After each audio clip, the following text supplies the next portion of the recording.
Good morning, Joy. You know, I've come up here and I've done the contemporary word before. I've done an offertory ask. I've maybe berated you about sending me videos about why you love joy. But this is the first time I'm doing it as a member of Joy.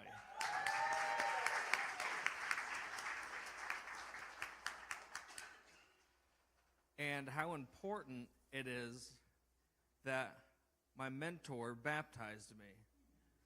My other mentor prayed over me.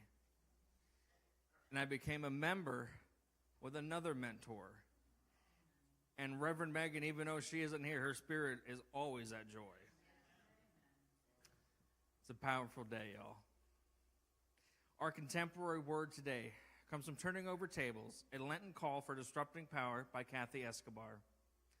Jesus, the promised king, who had been disrupting the status quo from the top to bottom for several years, now enters Jerusalem to the roar of hosannas in the thrill of impending victory.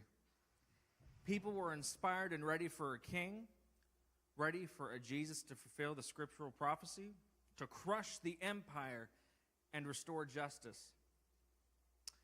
They had been overpowered for too long, oppressed, and it was time for the tides to turn. They were ready for someone who would finally make all that was wrong right. Little did they know that just a few short days later, this king would die on a cross alongside other accused criminals.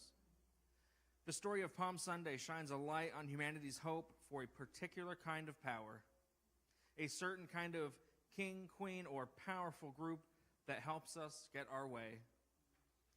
We would be remiss not to note how complicit Christian systems are in the perpetuation of the elevation of powerful kings in leadership. I like to call them orange men. Y'all, I'll put that on the back burner. I ain't using that again.